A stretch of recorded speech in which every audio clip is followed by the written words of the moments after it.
Maman, je suis allée voir Daniel aujourd'hui, j'ai voulu lui parler, j'ai voulu lui expliquer ce que je ressens au fond de moi depuis un certain temps, mais sa femme ne m'a même pas laissé entrer, elle s'est mise à m'insulter devant la maison, elle m'a chassée comme une malpropre, comme si j'étais une ennemie, je n'en revenais pas, je ne savais pas qu'une femme pouvait avoir autant de méchanceté en elle. Attends, tu es en train de me dire que tu t'es déplacé pour aller voir mon fils, et cette femme t'a chassé de la maison sans même te laisser parler? Oui maman, et tu sais le pire dans tout ça, Daniel était là, il était assis, il m'a vu, il a tout entendu, mais il n'a rien dit, rien du tout, il n'a même pas levé le petit doigt pour me défendre ou pour calmer sa femme, il est resté là, figé, comme un enfant. J'avais l'impression qu'il avait peur de sa propre femme, comme s'il était sous son contrôle total, et tu sais quoi encore, elle lui a interdit de sortir, elle lui a donné un ordre clair et net comme si elle parlait à un enfant, et tu veux savoir ce qu'il a fait? Il est resté assis, il n'a même pas osé bouger. Mais qu'est-ce que c'est que cette histoire? Mon fils, mon propre fils, réduit à cet état, ce n'est pas possible, ce n'est pas le Daniel que j'ai élevé, ce garçon a toujours été un homme fort, un homme responsable, il n'a jamais été du genre à se laisser dominer comme ça par une femme. Non Aline, quelque chose ne tourne pas rond dans cette histoire, et je ne vais pas rester sans rien faire.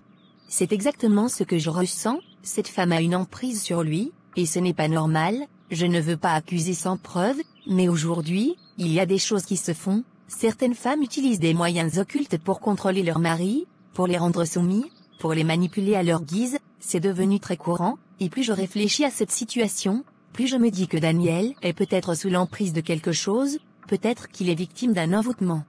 Tu penses vraiment que cette femme aurait pu faire quelque chose à Daniel? Tu crois qu'elle aurait pu l'envoûter?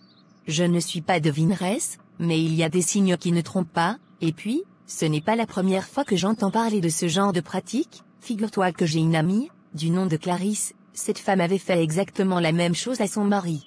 Elle l'avait enfermé spirituellement pour le contrôler, pour qu'il lui obéisse aveuglément, le pauvre homme ne pouvait rien faire sans son autorisation, il lui donnait tout son salaire, il faisait le ménage, la cuisine, il vivait comme un esclave, et un jour, Dieu a révélé la vérité, il a libéré cet homme, et tu sais ce qui est arrivé à Clarisse, le sort s'est retourné contre elle et elle est devenue folle. Que Dieu nous garde, ce que tu racontes là me donne la chair de poule, si ce que tu dis est vrai, alors mon fils est vraiment en danger, il faut faire quelque chose avant qu'il ne soit trop tard. C'est pour ça que je ne peux pas rester les bras croisés, je vais me lever en prière pour Daniel, je vais prier pour lui comme je n'ai jamais prié auparavant, il sera libéré, je le sais, je le sens au plus profond de mon cœur, Dieu va intervenir, il va arracher Daniel des griffes de cette femme, comme il l'a fait pour cet autre homme. Je vais moi-même aller voir ce qui se passe, je veux voir mon fils de mes propres yeux, si ce que tu dis est vrai, je vais me battre pour le libérer, il est hors de question que je le laisse entre les mains d'une femme qui veut le détruire.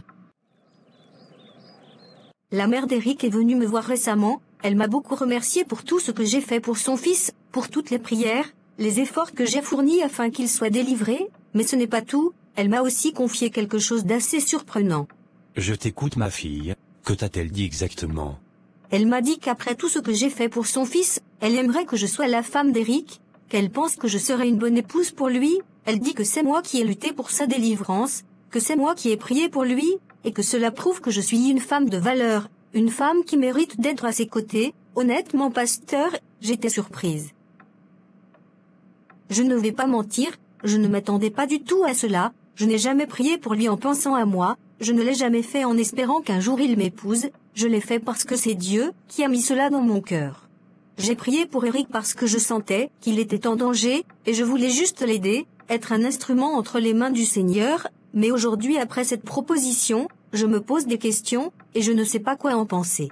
Ma fille, écoute-moi bien, les voies de Dieu sont insondables, et parfois, ce que nous faisons avec un cœur pur, sans arrière-pensée, peut être la clé d'une bénédiction que nous ne voyons pas venir. Tu sais, Dieu parle de plusieurs manières, il parle par des songes, par des circonstances, par les personnes qu'il place sur notre chemin. Peut-être que ce que la mère d'Eric t'a dit est un message indirect de Dieu. Rappelle-toi, je me souviens très bien qu'à plusieurs reprises, tu m'as demandé de prier avec toi pour que Dieu t'accorde un bon mari. Peut-être que cette situation est la réponse à tes prières. Dieu ne descendra pas du ciel pour te dire voici ton mari. Non, ce n'est pas ainsi qu'il fonctionne. Parfois il met sur notre route des signes, des opportunités, des indications que nous devons être attentifs à discerner. C'est vrai que je priais pour que Dieu me donne un mari qui le craigne, un homme intègre, mais je n'ai jamais envisagé Eric sous cet angle, il est mon patron, et puis avec tout ce qu'il a vécu avec Clarisse, je me dis qu'il doit d'abord se reconstruire, prendre du recul et moi aussi d'ailleurs.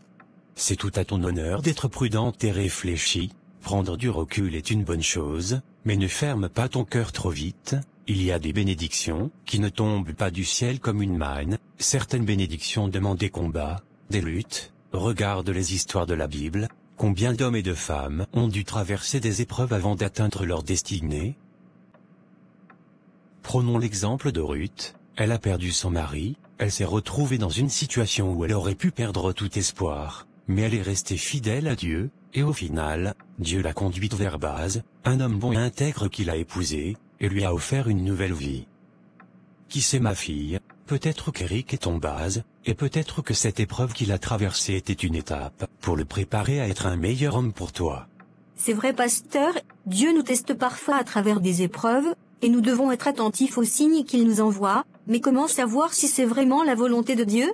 Continue de prier, mets cette situation entre les mains du Seigneur, demande-lui de t'éclairer, de te montrer si c'est vraiment sa volonté. S'il veut que tu sois avec Eric, il facilitera les choses, il mettra la paix et la conviction dans ton cœur, mais si ce n'est pas sa volonté, il fermera cette porte. Tout ce que tu as à faire, c'est prier avec sincérité et lui demander de guider tes pas. Je vais le faire, pasteur, je vais continuer à prier et demander à Dieu de me guider. Si c'est vraiment sa volonté, alors il ouvrira les portes, et s'il ne le veut pas, alors je saurai l'accepter. C'est exactement ce qu'il faut faire. Prions ensemble pour que Dieu éclaire ton chemin. Daniel, il faut qu'on parle sérieusement, j'ai beaucoup réfléchi, et il y a quelque chose qui me dérange profondément. J'aimerais que tu achètes une maison pour ma mère, elle en a besoin, et ce serait la moindre des choses que tu puisses faire pour moi, pour prouver que tu tiens réellement à moi et à ma famille. Sandra, je comprends parfaitement ton désir d'aider ta mère, et je n'ai absolument rien contre cela, mais tu sais très bien que j'ai récemment pris un prêt à la banque, pour construire une maison pour ma propre mère. C'était un projet que j'avais en tête depuis longtemps, un engagement que j'ai pris bien avant même que nous soyons ensemble. Ma mère a tout sacrifié pour moi, elle a tout donné pour que je sois l'homme que je suis aujourd'hui, je ne peux pas juste abandonner ce projet maintenant. Et je veux aussi me faire pardonner. Donc en gros, tu es en train de me dire que tu préfères construire une maison pour ta mère, et la mienne peut attendre, c'est ça ta définition de l'amour, Daniel? Moi je suis là, je fais tout pour toi, je t'aide, je te soutiens, et quand je te demande une chose aussi importante, tu refuses? Non Sandra, ce n'est pas du tout ce que je veux dire, tu sais très bien que je veux aussi aider ta mère, mais je ne peux pas tout faire en même temps, il faut juste un peu de patience. Dès que j'aurai fini avec la maison de ma mère et que j'aurai stabilisé ma situation financière, je m'occuperai de la maison de ta mère, je te le promets, mais là, tout de suite, ce n'est pas possible. Tu veux que ma mère patiente? Pourquoi est-ce à elle d'attendre, alors que ta mère a le droit d'avoir sa maison tout de suite? Tu crois que ma mère n'a pas souffert elle aussi, qu'elle ne mérite pas qu'on prenne soin d'elle? Moi je suis ta femme, et si tu m'aimes vraiment, tu devrais d'abord penser à ma famille avant la tienne. Sandra, écoute-moi, ce n'est pas une question de préférence, ou de choix entre nos deux mères, je vais aider ta mère, mais je ne peux pas tout faire en même temps, tu sais très bien que financièrement, je ne peux pas me permettre un autre projet d'une telle envergure pour le moment, c'est une question de timing, fais-moi confiance, je vais le faire, mais pas tout de suite. Non Daniel, ça n'est pas une question de timing, c'est une question de priorité, et aujourd'hui, tu viens de me prouver que je ne suis pas ta priorité. Moi je ne peux pas être avec un homme qui ne considère pas ma famille comme la sienne. Si tu refuses de le faire maintenant, alors ça veut dire que tu ne mérites pas mon amour. Je ne peux pas être avec un homme qui ne met pas ma famille avant tout. Non Sandra, s'il te plaît, ne parle pas comme ça, je ne veux pas te perdre. Je t'en supplie, tu sais à quel point je tiens à toi, à quel point je ferai tout pour toi. Ne dis pas que je ne te mérite pas, je vais voir comment je peux trouver l'argent, je vais annuler pour ma mère, je vais tout faire pour que ta mère ait sa maison, ne me quitte pas, je t'en supplie. C'est bien Daniel, au moins, tu commences à comprendre, un homme qui aime vraiment sa femme, prouve son amour par des actions, pas par des paroles. J'attends donc que tu t'occupes de cela rapidement, je veux la maison de ma mère. Elle aura sa maison, ne t'en fais pas. Pasteur, depuis que j'ai commencé mon jeûne et que je l'ai terminé, quelque chose d'étrange se produit, j'ai l'impression que Dieu essaie de me dire quelque chose à travers mes rêves, à chaque fois que je prie, et que je demande des réponses sur mon avenir, c'est toujours Daniel qui apparaît. J'ai fait plusieurs rêves où je le voyais en détresse, comme s'il m'appelait à l'aide, comme s'il était prisonnier d'un endroit sombre, et qu'il ne pouvait pas s'en sortir tout seul. J'ai eu cette vision plusieurs fois, et je me suis dit que ce n'était pas une simple coïncidence, c'est pourquoi j'ai décidé d'aller le voir pour lui parler, lui expliquer tout cela, mais malheureusement, je n'ai pas pu. Qu'est-ce qui s'est passé quand tu es allé chez lui? Il t'a écouté? Non, il n'a même pas pu sortir pour me voir, c'est sa femme qui m'a reçu, ou plutôt, qui m'a chassé. Dès qu'elle a su qui j'étais, elle s'est immédiatement interposée et m'a interdit de le voir, elle l'a même sommé de ne pas sortir pour me parler. Daniel était à l'intérieur, il m'a vu, mais il n'a rien dit, il n'a même pas essayé de venir vers moi. J'ai ressenti quelque chose d'étrange, comme si elle le contrôlait complètement, il n'avait pas l'air libre, il n'avait pas l'air d'un homme maître de ses décisions. Pasteur, c'est comme si elle lui dictait tout ce qu'il devait faire. Je n'ai jamais vu Daniel comme ça, lui qui était un homme déterminé, un homme qui savait toujours ce qu'il voulait. J'ai l'impression qu'il est sous son emprise, que cette femme l'a envoûté. Ce que tu dis est tout à fait possible, le diable est rusé, il utilise tous les moyens pour détruire les foyers, et l'un des moyens les plus efficaces est la sorcellerie et l'envoûtement. Il est même fort probable que cette femme soit à l'origine de votre séparation. Quand je repense à vous deux, vous formiez un couple solide, uni dans la prière. Jusqu'à présent, je ne comprenais toujours pas comment votre mariage a pu s'effondrer aussi rapidement, alors que vous étiez si bien ensemble. Et le fait que Daniel ait cessé de prier avec toi, qu'il ait négligé la vie spirituelle, cela a pu ouvrir une porte à l'ennemi. Beaucoup de couples sont détruits de cette manière. Lorsqu'une seule personne prie et que l'autre se relâche, c'est par cette faille que le diable s'infiltre et sème la discorde. La Bible dit dans Matthieu 18 verset 20, « Là où 2 ou 3 sont assemblés en mon nom, je suis au milieu d'eux. Si Dieu n'est plus au centre du foyer, alors l'ennemi prend sa place. » Mais pourquoi n'ai-je pas vu cela plus tôt? C'est vrai, Daniel n'était plus le même, il avait changé, il ne priait plus comme avant, il ne s'impliquait plus dans notre vie spirituelle, il s'éloignait progressivement sans que je m'en rende compte. Maintenant tout prend son sens, ce n'était pas normal, il n'aurait jamais pu m'abandonner comme ça. Aline, il n'est jamais trop tard, ce qui est important, c'est que tu as compris maintenant. Dieu te donne cette révélation, parce qu'il veut te montrer la vérité, il veut que tu pries pour Daniel, que tu intercèdes pour sa délivrance. Si cet homme est vraiment sous l'emprise de cette femme, il faut mener un combat spirituel pour le libérer. Je veux que tu reprennes un temps de jeûne et de prière, mais cette fois-ci avec un objectif précis, la libération de Daniel. Dieu a déjà commencé une œuvre en te montrant ces signes, maintenant c'est à toi de continuer le combat. Demande au Seigneur de briser toutes les chaînes spirituelles qui lient Daniel à cette femme, demande que toute œuvre de manipulation et de contrôle soit anéantie au nom de Jésus. Oui pasteur, je vais le faire, je vais reprendre le jeûne et la prière, Daniel sera délivré, je le crois, ce n'est pas lui qui m'a abandonné, c'est le diable qui a volé mon mariage, mais je vais me battre, je ne vais pas rester les bras croisés, je vais me lever dans la prière. Voilà l'attitude d'une vraie femme de foi, reste ferme dans cette prière, ne relâche pas, et surtout, reste à l'écoute de la voix de Dieu, souviens-toi, la victoire appartient à ceux qui persévèrent.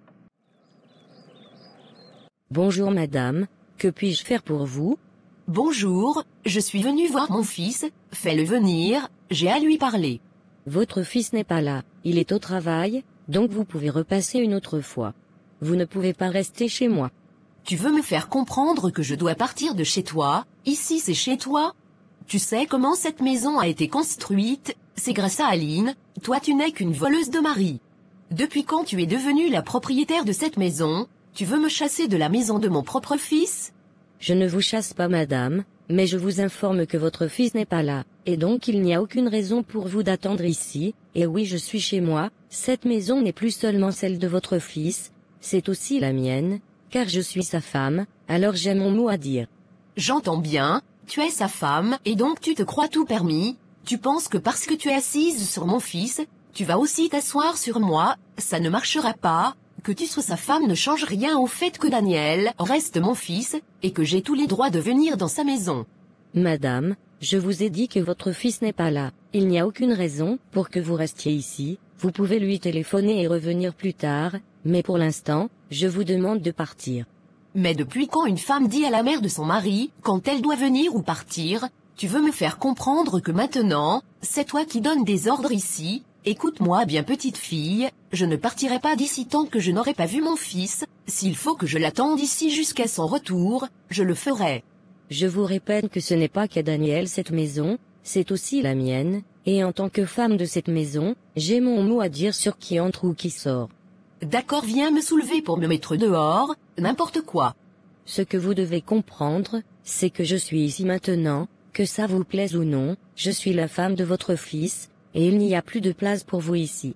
Mais ma fille, tu as bu ou quoi? Daniel lui-même ne peut jamais me dire que je ne suis plus la bienvenue dans sa maison, il me connaît très bien, il faut lui demander qui je suis, il va bien te parler de moi, je peux vous deux vous frapper comme mes enfants, je n'aime pas le manque de respect, donc ne me tente pas.